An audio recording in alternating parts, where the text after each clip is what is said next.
गूंगी बहू अंधी सास। एक परिवार में 5 लोग थे। ओम प्रकाश, उनकी पत्नी सुमित्रा, बहू भावना, बेटा राहुल और एक थी उनकी बेटी प्रियंका। वैसे तो ओम प्रकाश और सुमित्रा के घर में सब कुछ ठीक ठाक था, लेकिन सुमित्रा की एक आदत थी। घर में कुछ भी गलत या सही हो तो वो किसी से कुछ नहीं कहती। और भावना स्वभाव की इतनी सीधी सादी थी कि अगर कोई उसके साथ गलत भी करता तो भी वो उसे कुछ नहीं कह पाती। इसी के चलते प्रियंका और राहुल घर में मनमानी चलाते रहते, क्योंकि घर को संभालने वाली औरतें इस तरह से रहती थी जैसे वो गूंगी और अंधी हो। माँ, मैं अपनी सहेलियों के साथ पिकनिक पर जा रही हूँ। ठीक है बेटा, चली जाओ। और मुझे आने में रात हो जाएगी, देर से ही आऊंगी मैं। अच्छा, कोई बात नहीं बेटा। अरे भावना, तुमको एक बार में समझ में नहीं आता क्या? नाश्ते में फिर से पराठे बना के रख दिए। कितनी बार तुमसे कहा है कि मेरे लिए ढंग का नाश्ता बनाया करो। ठीक है जी, आगे से ध्यान रखूंगी। अरे ये बहू से किस तरह से बात कर रहे हो तुम राहुल? अरे तो और क्या करूं पापा, इसको कही बात एक बार में समझ में ही नहीं आती। सुमित्रा, तुम अपने बेटे को समझाती क्यों नहीं? बहू से बात करने का ये क्या तरीका है? अरे जिसकी जैसी मर्जी आए करो, मुझे क्या। भावना बेटा, तुम भी तो कभी कुछ कहा करो। इस तरह क्यों सबकी बातें सुनती रहती हो?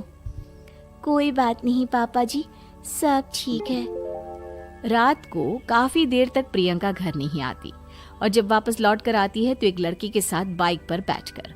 सुमित्रा और भावना दोनों ही प्रियंका को लड़की के साथ देख लेते हैं। आज तो जोर से डांट पड़ने वाली है, लेकिन मैं डर क्यों रही हूँ? माँ तो सब कुछ देखकर भी अंधी बनी रहती है। और रही बात भाभी की, वो किसी को कुछ नहीं बताने वाली। कहने को भगवान ने आवाज दी है, लेकिन गूंगी है गूंगी। अरे प्रियंका बेटा, इतनी रात को कॉलेज से लौट कर आ रही हो? कहाँ गई थी तुम? पापा, वो सहेली के घर पर थी, पढ़ाई करने के लिए रुक गई थी। अच्छा, ठीक है, जाओ अपने कमरे में जाओ और सो जाओ। सुमित्रा ने अपनी बेटी को एक लड़की के साथ इतनी रात को आते देखकर भी उससे कुछ नहीं कहा और भावना ने भी इस बारे में किसी से कोई बात नहीं की। कुछ दिनों के बाद मामा जी का फोन आया था। उन्होंने प्रियंका के लिए कोई रिश्ता ढूंढा है। लड़के वाले उसे देखने आ रहे हैं। अरे मुझे नहीं करनी शादी वादी, किसी लड़की को बुलाने की कोई जरूरत नहीं है। ये तुम क्या कर रही हो प्रियंका बेटा? तुम्हारी शादी की उम्र हो चली है और तुम्हारे मामा जी ने बहुत अच्छा रिश्ता बताया है। पापा, अब जिद क्यों कर रहे हैं? और आप क्यों मेरी मर्जी के खिलाफ शादी कराना चाहते हैं? अरे माँ, इसको समझाइए ना। आपकी बेटी, आप तो बस चुपचाप सब कुछ होते हुए भी देखती रहती हैं। अरे तो क्या कहूँ, और मेरे कहने से क्या हो जाएगा? वैसे भी गलत क्या हो रहा है, सब कुछ सही तो है। भावना बहू, देखो तो प्रियंका हमारी बात नहीं समझेगी, लेकिन वो तुम्हारी हम उम्र है। क्या पता तुम्हारे कहने से उसे कुछ समझ में आ जाए। नहीं पापा जी, मेरे कहने से कुछ नहीं होगा। मैं प्रियंका को कैसे समझा सकती हूँ?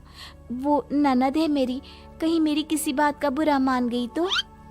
सुमित्रा और भावना में से कोई भी प्रियंका को कुछ नहीं समझाता। इस बात से राहुल और ओम प्रकाश जी दोनों ही परेशान हो जाते हैं। और फिर जब लड़का प्रियंका को देखने के लिए आता है, मुझे आपकी बेटी बहुत पसंद है, मैं उसके साथ शादी करने के लिए तैयार हूँ। देखो, मुझे तुमसे शादी नहीं करनी, और ये बात जितनी जल्दी समझ में आ जाए अच्छा रहेगा। अरे तो फिर आप लोगों ने मुझे यहाँ बुलाया ही क्यों? माफ कर दो बेटा, वो हमारी बेटी जरा गुस्से में है, हम उसे समझाने की कोशिश करते हैं। हाँ, देखिए आप नाराज मत होइए, वो तो उसने बस ऐसे ही कह दिया होगा। अरे कोई ऐसे ही कुछ कहता है क्या? और ये आपकी पत्नी और माँ, ये दोनों इस तरह चुपचाप क्यों बैठे हैं, जैसे इस घर के मेंबर ही ना हो? आपके घर में सब कुछ ठीक तो है ना? अरे सब कुछ ठीक है बेटा। सुमित्रा, समझाओ ना अपनी बेटी को। अरे क्या समझाऊं, क्या होगा समझाने से?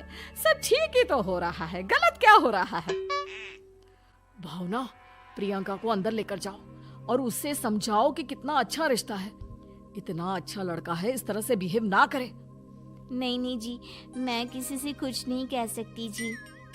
अरे अजीब परिवार है, मुझे तो यहाँ से निकलना पड़ेगा। इस तरह से तो आपकी बेटी की शादी किसी से नहीं हो सकती। जिसके घर की औरतें गूंगी और अंधी बनकर बैठ जाए, उस घर का कुछ नहीं हो सकता। ओम प्रकाश और राहुल सुमित्रा और भावना की हरकतों की वजह से बहुत परेशान हो जाते हैं। एक दिन वो दोनों आपस में बात करते हैं। पापा, समझ में नहीं आता कि भावना और माँ को कैसे समझाया जाए।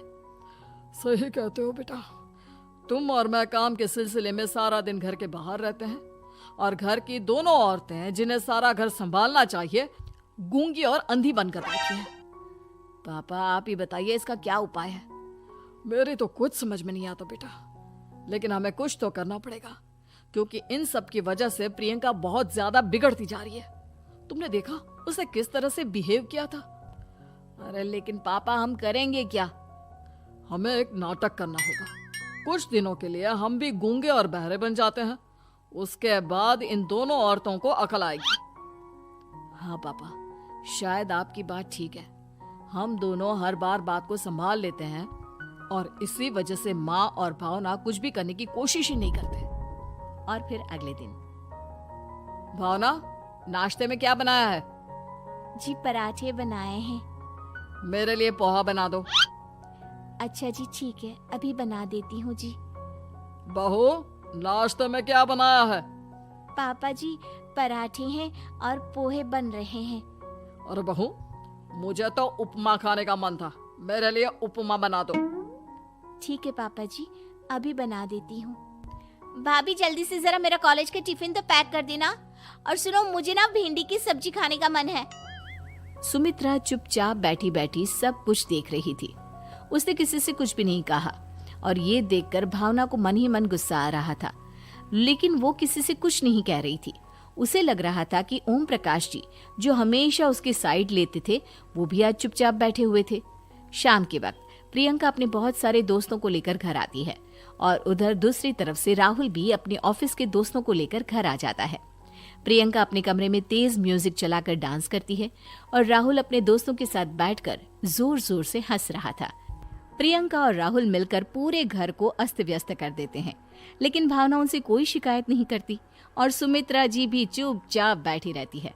लेकिन भावना और सुमित्रा के अंदर का गुस्सा धीरे धीरे बढ़ रहा था। फिर रात को ओम प्रकाश और राहुल एक दूसरे से बातें करते हैं। पापा, हमने इतना कुछ किया, फिर भी भावना कुछ बोलती ही नहीं और माँ भी कुछ गलत करने से किसी को रोकती ही नहीं। तुम चिंता मत करो बेटा, इन दोनों के अंदर का गुस्सा भर रहा है और बहुत जल्दी बाहर आने वाला है। अगले दिन, अरे बहू, ये कपड़े धुले हैं या गंदे हैं? पापा जी, कपड़े तो मैंने धोकर ही आपकी अलमारी में रखे थे।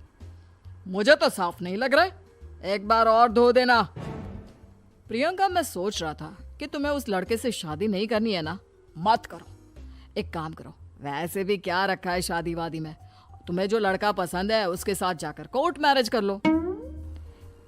इस बार ओम प्रकाश और राहुल की बात सुनकर भावना और सुमित्रा के अंदर का गुस्सा जाग उठता है।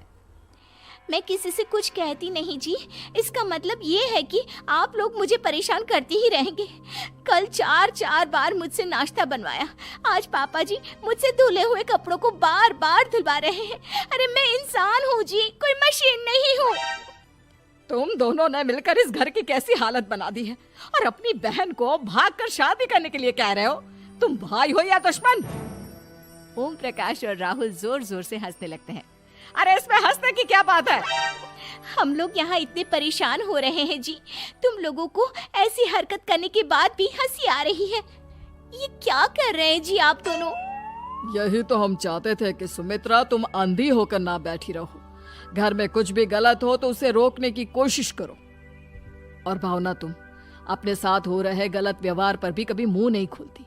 ये सही बात नहीं है। मैं चाहता था कि तुम्हारी भी जुबान खुले, तुम गलत बात का विरोध करो। गूंगी बहू और अंधी सास की ये जोड़ी इस घर में अब नहीं चलेगी।